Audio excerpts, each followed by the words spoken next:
Boom.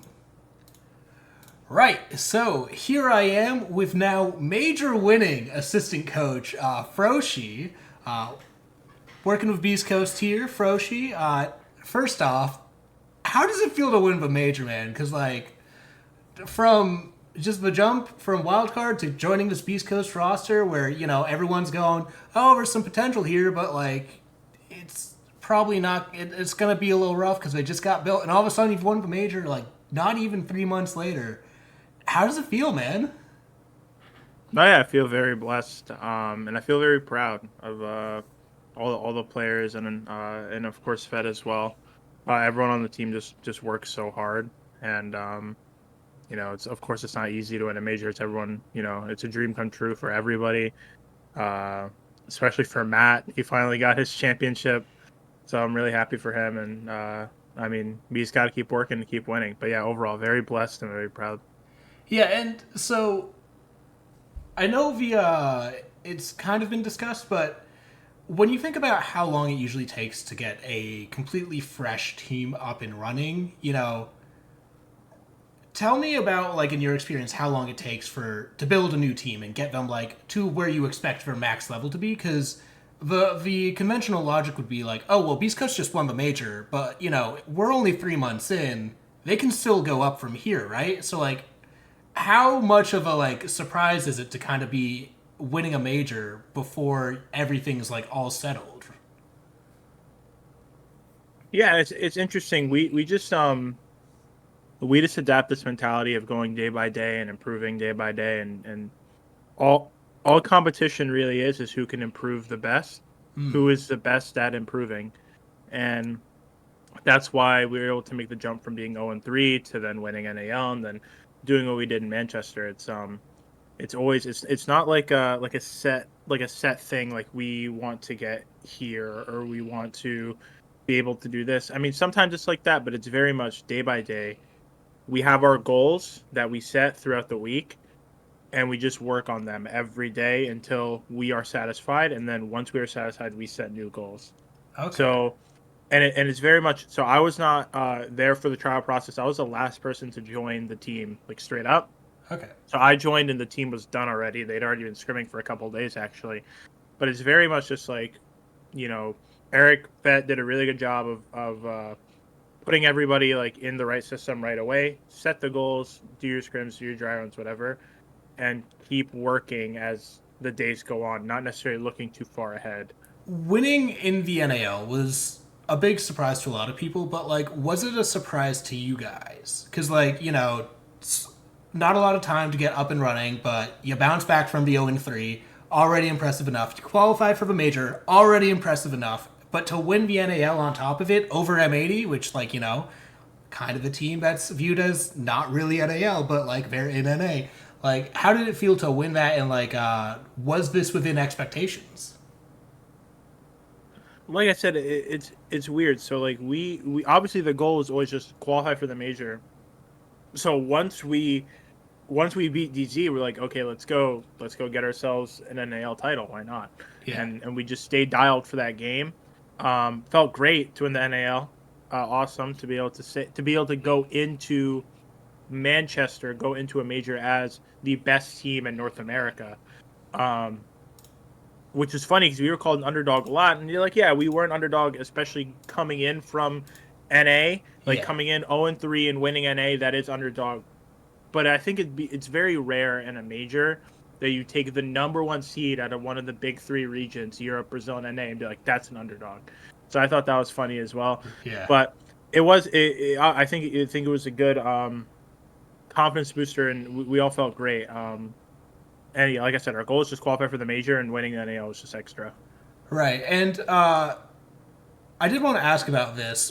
One of the big narratives around this team was that a lot of the players in particular were coming in with chips on their shoulders. You look at somebody like Gunner, like Houghton, these players that are clearly talented, very clearly talented now, but things didn't go so well on their last team. They form up on Beast Coast, and they're coming in with a chip on their shoulder. A lot of the post game interviews are "fuck the haters, fuck everyone who called me dog shit," and we love that. We love that energy. Were you coming into this project with that same energy as well? Did you have a chip on your shoulder as well, or was this like, were you just kind of here to do whatever you could? I was mostly here to do whatever I could for the most part. I mean, any chip on my shoulder, I put on myself. I feel like just like throughout my career, I think the only thing that like let's say like a chip on my shoulder mostly is I came in really young, and I never really played. I never played in CL. I didn't really ever play in T3 either. I played a little bit, but nothing significant. Yeah. So, but that to me is like that again. That's all on me at that point. So any chip on my shoulder, any pressure, that's all that I put on. And sometimes it can be a benefit or it can be hurtful if I go too far. Which Yeah, I've of done in the course. past. But to me, a lot of time it is a benefit because it pushes me. I push myself. Um, but yeah, I just try and help the team however much I can. Eric's so amazing, and the players are so amazing. So I'm just trying to chip in wherever I can and help out. Right. And one thing I did want to talk about is that you guys have a lot of personalities, a lot of big people to talk about here. Obviously, Houghton, you mentioned him earlier. He's of a dying breed. We don't have a lot of OGs that are still playing professionally. We have a lot of OGs still floating around, but Fox is on the desk, Fabian's on the desk, Pengu's doing content. What is it like to work with someone like Hot and Cold and like just someone that legacied and experienced? I always joke with him. Matt was in Pro League and I was in the sixth grade. That's so I always joke with him. But he's an incredible leader. He's obviously a great caller and he's still a great player. Like Yeah. it's honestly it's crazy to me how he's not mechanically behind at all. Um, which a lot of the reason you see some of these players, the OGs as you called them, why a lot of them fall off a little bit in their performance, why maybe they have to go in and retire. Or another reason is like maybe they don't have the same drive. Matt is still as talented as anyone in the server, and he's still as driven as the next 19, 20-year-old who just joined the team. So to me, that's so impressive because he's been doing it for so long. 8 years, 7 years, whatever it is Yeah. a long time in esports. That's a long time. Yeah. So the fact that he is still as good as he is, he's still a world class player, and he's still driven to be better and to win. It's incredible. Especially because, as far as I understand, he took up the IGLing responsibilities for the squad. Correct? Yeah, yeah, particularly on attack as well. Wow. Yeah, so and he's great at that as well. He's just he brings a lot of experience. He's obviously by far the most experienced player on our team. We have a fairly young team, um, and he does such a good job of grounding everybody and keeping everybody on the straight path in practice, in game, out of game. He's incredible. Nice. And then I also want to ask about Fozo because he's a name that came up after kind of the success and once we saw him a few times on camera. But many people wouldn't necessarily know what he's doing for the squad as the general manager. What is Fozo doing for the team, and what kind of value does he bring to you guys? Foso's Unc. He's the uncle. But essentially any manager so Dispo is a similar way on Wildcard. Any manager, he is the bridge between the team and the executives of the org. So he is the person he speaks with the team and then brings it with the org. And Bozo does such an awesome job of he just fights for us. He trusts us and he just gets stuff done. He's a reasonable guy. He's awesome. It's literally there's nothing else to say. He's just awesome because anything we need, he makes sure it gets taken care of, and that's also to the credit of the actual executives of the orgs itself. Grant, Cab, everyone involved, Teresa as well. They help us out so much. They make sure we're taken care of. They obviously took care of our boot camp, our flights. We literally had no issues going into London before the major. We had no issues going into the major. I was in a B&B for the major. No issues with that either. So Nice. everyone a part of the org does such a good job, and Fozo is such a great, like I said, that connector between the players and the executives. Right. And then I definitely want to talk about Fett, but we could talk to him once we're like actually talking about the tournament and some of the stuff that went down there because, he's of course a big part of it, as are a lot of the other players that I haven't gotten to. talking about the Swiss stage, I know going down 1-2 is never a comfortable place to be in any tournament. You're effectively out of lives. But was it as rough of a position for you guys as it looked from the outside? Because, you look at some of the matches and the ways it went, like, it didn't seem as bad once you looked at the individual matches. Like, were you guys uncomfortable about being in this scoreline? Like I said, our culture as a team is like it's unbreakable. We when we were 1-2, both losses, and we did this in the NA as well, NAL as well. Um, we just looked at why'd we lose.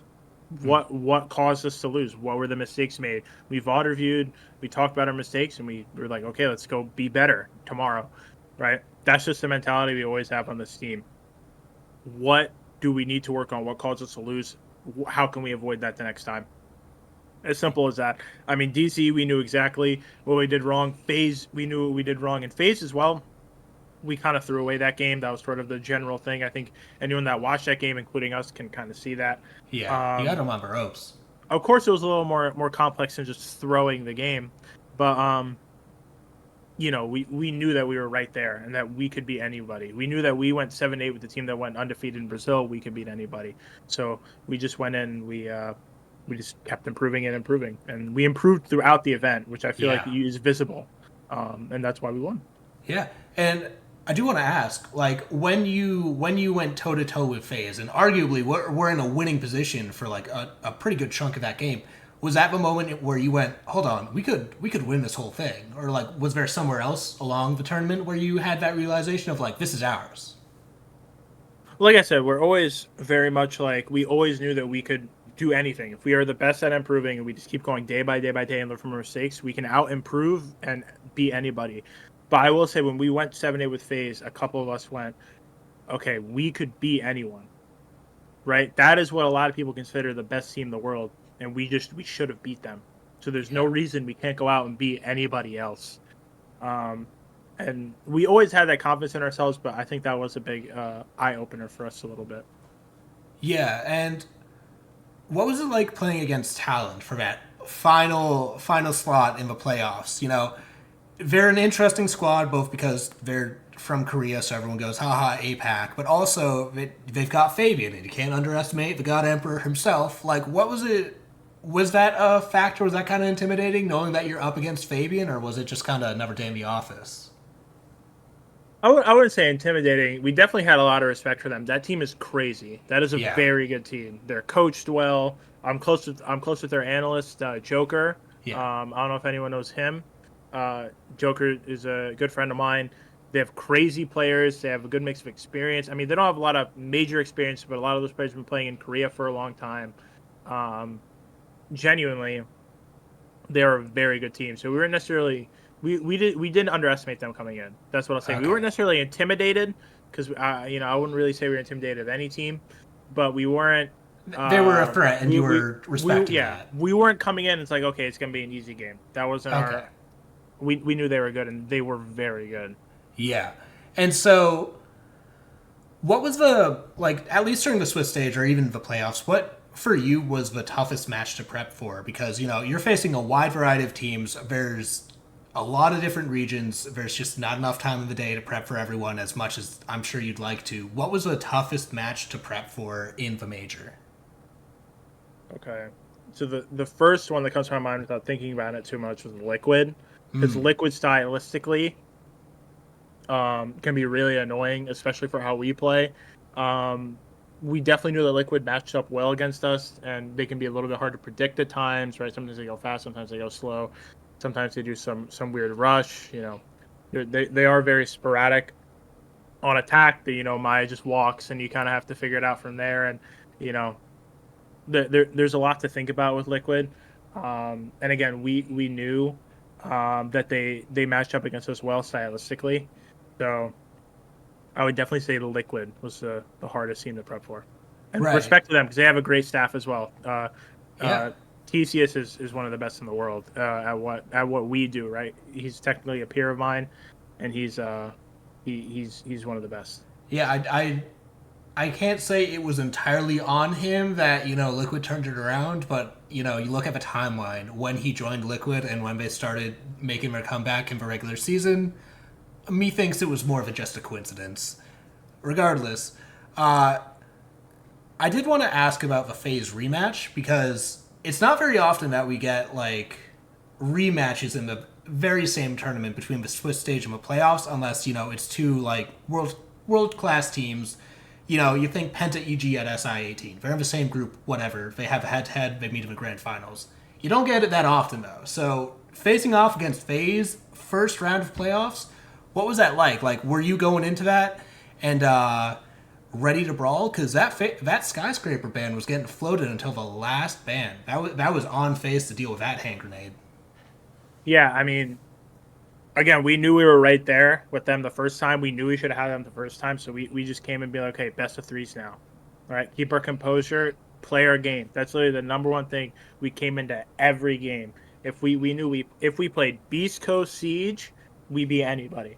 Yeah. And we knew that we were right there with them before. We knew that it was in our hands before, so we stayed composed, stayed in the moment, played our game. And we obviously, again, ton of respect for every team in the tournament. We knew was good. To me, I don't care if you're from Brazil or if you're from Korea or Japan or Mexico. If you make a major, you have to be good. It's not easy to make a major. So every team we came in knowing that they could be good, and especially FaZe we knew as well. Yeah, and as coaching staff, you and Fett, and to a certain extent Fozo as well. How do you guys kind of enable players like Gunnar? Because especially once playoffs started, this guy just there's not a lot of situations where I think built different actually applies. I think it's become a turn of phrase. But Gunnar in playoffs, he was built different. Like there's no other way around it. Well, something we've said before is anyone on our team can pop off, right? And it really depends actually on the kind of team we're playing, on who is going to pop off, right? Depends on, depending on the role you're going to perform. Statistically, you're going to perform better against one team than another, right? And as staff, it's our job, and this would be more Fett than me, to put players in positions to exceed, put them in get the most out of players, to put it in the most simple way possible, which took some trial and error. We had some role changes after the 0-3. And, sometimes it can be as big as a role change, sometimes it can be as big as just moving somebody on a certain strat, right? Which that is something that can happen on a daily, weekly basis. So it's always just putting players in the spots that they can succeed and getting the most out of them. Yeah.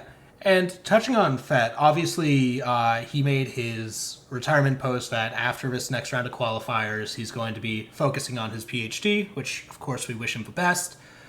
What does this mean for Beast Coast? Like, how is that transition going? Are you getting promoted to head coach? Are you going to try and poach Fabian or Fresh or whatever and have them come in? What's going on for Beast Coast in a post-Fett world? So I can't really talk too much about that at the current moment. We're really just focusing on the Esports World Cup, right? We will have Eric for that, and possibly looking into a transition period after that with whoever we get or whoever gets in that position. So it's Eric's gonna be a big loss no matter who we get, right? Yeah. We get someone we think is incredible, but they're not gonna be Eric. I mean, they're gonna be their own person. They could be amazing as well, but Eric is just so unique and he's helped us so much that no matter what, he's gonna be a loss. Even if we get one of the best coaches in the world, Eric is probably the best. So yeah, and I mean, hey, he's built his case for being one of the best in the world too. So yeah, no matter what, he'll be a loss. What kind of impact and what kind of work was this guy doing for your team? Like we saw him getting hyped, we saw him getting animated behind the boys, but what kind of impact does he have for the team? The biggest impact Eric had on the team and still has on the team from what I take on, outside of he'll make our strats, he does a lot of the prep, things like that. He set a very clear culture and system right away for how the team operates in practice and game day and off days, whatever. he set a very clear culture with the team. And there are a lot of teams, current, in the past, whatever, that have a lot of talented players, have good coaching staff, have good whatever, have a good org, but they don't have a culture, or their Yeah. culture sucks, and they blame players, or they don't set a system to improve. The biggest impact he's had, and I'll forever remember this, whether, if I'm ever in his position, um, culture is the most important thing a coach does. He set a culture right away, and it carried us through the event. And obviously, yeah, he does strats, prep, all that other coach stuff, and he does that all to an extremely high level. Yeah. But it's the culture. Yeah, and I think it was Fox that tweeted out some line that he spouted. Absolute fire, by the way. It's like when you start blaming your teammates, you're playing a perma 4v5 or something along those lines. Yeah, Just if straight you fire. single somebody out, yeah, you're playing a 4v5, right? And that's something we never do that on our team ever.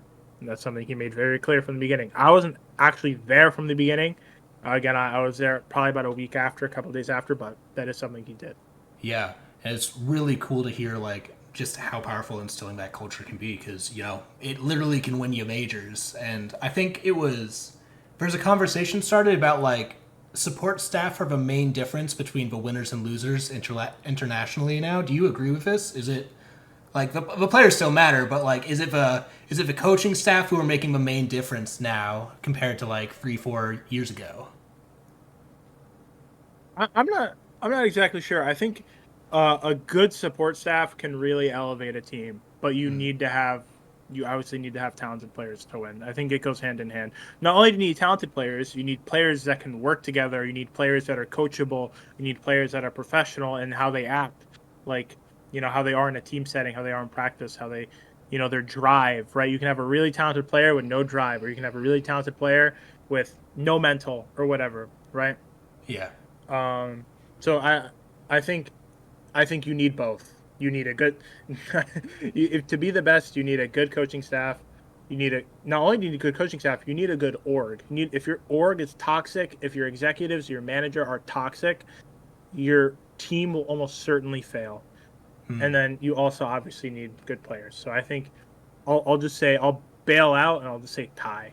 All Yeah, right? I mean, hey, it's a valid answer though. Like, it's not The wrong. org part's really important though. Like, Yes. that's also incredibly important. I think there's many. Oh dear, I've been on the internet too long. There's many such cases of just examples across multiple esports where it's like the org has killed the golden goose. So it can like look at the way Strawless went out in CS. It's not a coincidence. I don't pay attention to CS, but I'll take your word for it. Yeah, there are shenanigans. Now, talking about the final, this is a big deal because, this is the first major, like, not necessarily the first LAN for a lot of your players. For Diffuser, yes, but, like, for Houghton, obviously, he's been in a final before. Gunner's been in semis, like, he's been on stage, he's played in front of crowds. Gav's been to a LAN. But, first major final as a team and the first event that you're playing, first event that you've qualified for, there are some series where teams go into it knowing that they kind of have to win like the first two maps of the best of three in order to really have a chance of winning. And it's like it's not that you'll lose if you go to map 3, of course. You can have some heroics, but it's kind of like we got to win in 2. Was this a factor in the final? Were you like, oh, we've got to win in 4? Or were you confident like every single map going up against BDS because they were scary, right? Oh yeah, of course. To make a final, of course, any team is going to be world class to make a final, and technically those are the best 2 teams in the world. But we approached it the same as we always approach it. We prepped the same. We went in the same. The only thing that was different is we knew, okay, we're playing to 5, or we have to win 3 maps, right? This could go to 5. This could be a 6-hour game like it was, right? Yeah. So the only one of the main things, not the only thing, one of the main things we talked about was just conserve your stamina, right? Conserve yourself. We said don't go crazy after we win a round unless it's like a crazy clutch, but then every round ended up going to like a 1v1, so we were like, okay. Guess that's out the window. And we knew that there was no pressure on us either. All the pressure was on them. We knew that everyone, was looking against us, but we didn't really look at that too much. We just knew that they were the ones with the pressure on them. Yeah. And again, we took it very much map by map. We should have had Chalet.